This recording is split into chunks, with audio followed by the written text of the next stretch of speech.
Good morning, ladies and gentlemen, David here, and welcome back to another video. This one's exciting to me because we're going to talk about Persona, but we're going to talk about old Persona 2. We're going to talk about remakes, of course, and we're going to talk about P1 and P2 duology because these games are some of my most beloved titles in the franchise, especially Persona 2 Eternal Punishment. That one specifically has to be the best Persona game in my opinion, or it's right up there with Persona 5 as like my favorite Persona games.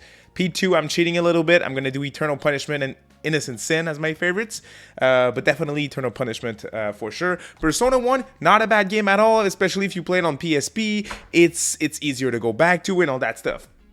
But a question keeps coming back to me by some of y'all watching, the community. Persona 1, why don't we have a Persona 1 remake? Persona 2, why don't we have a modern way to play these games or some sort of remake? Why Persona 4? Why Persona 4? Why Persona 3?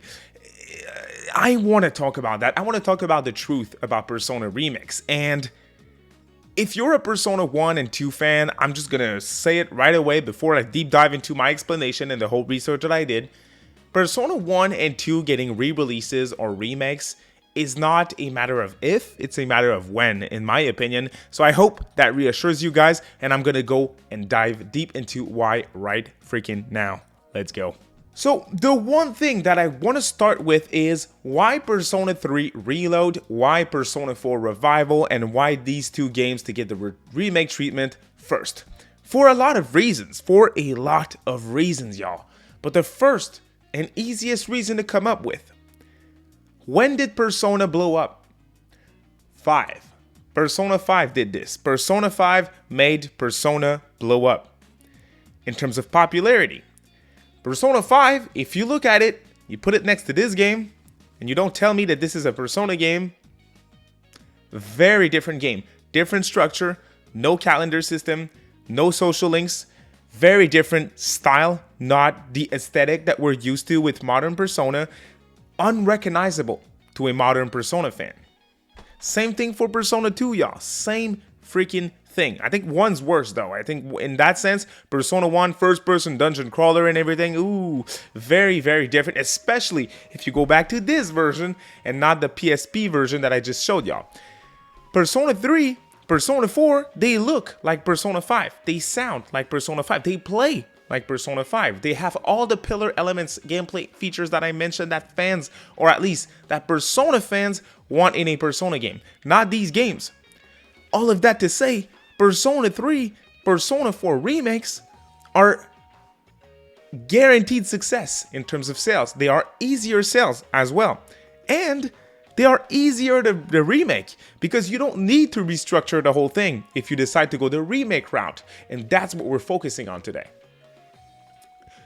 If you go back to this game and you remake it, it looks like Persona 3 Reload or Persona 4 Revival in terms of visuals. If you go a remake of that scope, I'm not talking about a remaster, remake of that scope, you're going to have to change stuff. You're going to have to restructure stuff. If you keep it as is and you put it in these visuals, at the end of the day, it's still a first-person dungeon crawler with a very complex fusion system, very different battle system than what you have in modern titles. I'm not sure that fans are going to show up. I'm not sure that's the solution. And honestly, and that's something that we'll go back to near the end of the video, but I don't think ATLUS knows and the Persona team knows how they want to remake these games. They know that they want to, but I don't think they know how to do it. And to please everyone, you have to please newer fans, which most of the Persona fan base are fans that jumped in after 5. But you also want to please your vets that were there early PlayStation days, you know? That is also very important. Another reason why I think it's just a matter of time before we see these games again is they have to feel that schedule, y'all. Think about it. When Revival was announced in June, most people, a lot of people, their first reaction was, already? Reload's a year old. Persona 3 Reload just came out. It's getting a port on Switch 2, a platform that was kept on. Nintendo fans, Reload's a brand new game that they're able to pre-order right now. You know? It's new. Why Revival now? They have, as we know, it's taking a freaking long time nowadays to release mainline Persona games. They told us P5 took so long because of HD development. They were not sure how to tackle HD game development from Persona 4 to Persona 5, which obviously P5 is on a PlayStation 3, a HD system, while P4 and P3 are PS2. P4 and P3, they came out in a 2-year span. P5 almost took 10 years, and we're 10 years from Persona 5. Still no sign of Persona 6. Persona 6 is taking longer than Persona 5. Of course, we have every spin-off in the world. We have Persona protagonist Joker showing up in every game ever made. That's a thing. So of course, they know how to, put stuff between these mainline releases, but at some point a spin-off doesn't hit as much anymore. Persona 5 Strikers, that hit hard. That sold really well. First spin-off. Tactica, that shit flopped. No one talked about it, and it's a good game. So at the end of the day, spin-offs, they have a lifespan. At some point, if it's taking 12, 13 years to drop a brand new mainline Persona game, you cannot have 15 spin-offs in the middle. You're going to have to re-release stuff. You're going to have to do enhanced releases. You're going to have to do royal versions. So at some point, they're going to need things to do. They cannot release a 22nd Persona 5 spin-off. They're going to have to go back to some of their older catalogs that fans constantly are asking for. That in and of itself is a reason. Fans are always asking for these games to come back every single time. One of the main things that I absolutely want to talk about today is what fans want. What fans want. You know where I'm going with this. ATLUS in 2022, 3 years ago, they polled their fans in Japan, asking them, which game do you want to see get a remake the most? Number 1 on the list, Persona 3. Number 1.5, Persona 2 duology, tied at 79%. Fans want this as much as they want Persona 3. Number 3 on the list, the real number 3, Persona 1. Interesting. So after Reload, the most wanted remakes for ATLUS titles, Persona 2, Persona 1. Interesting. Right after Persona 4, we have Persona 4 Revival. We know it's coming. ATLUS, they're listening to their fans. They really are. Revival started development after this poll, or right around the same time, I would say. They are listening. Next game on the list at number 5, RAIDOU. I could keep going. RAIDOU Remastered. It just came out. They did it. Yes, it's a remaster, but regardless, they brought it back. They could very well go the remaster route for these games, but I don't think there's as much potential if they go that route because it is a hard sell. These games are a hard sell, I think, in my opinion, and this is the Japanese fan base, which is different from the Western fan base as well. Number 6, Soul Hackers, which already got a re-release on 3DS way before that poll, so interesting. That one kind of shocked me. SMT4 for Apocalypse. Makes sense. They have not gone back to these games. I think they will at some point because they are peak Shin Megami Tensei, peak mainline SMT for sure. Digital Devil Saga, I 1000% believe it's just a matter of time.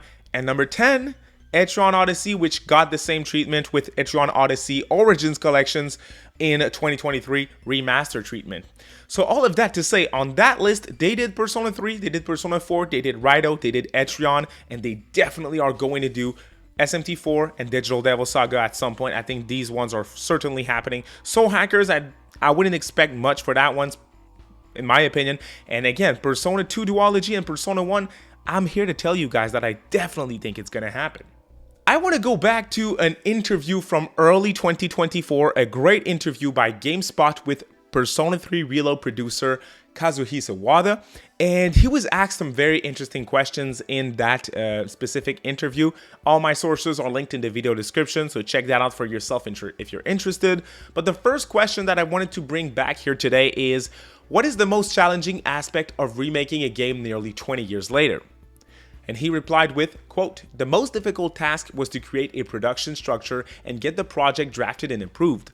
From there, we had to find the best way to convey the essence of the content, which was divisive at the time, and how to tune it for the better. It was equally challenging, but also just as important and rewarding to find a way to portray both Metis, a character who had not appeared for almost 20 years, and the game's themes in an appealing way."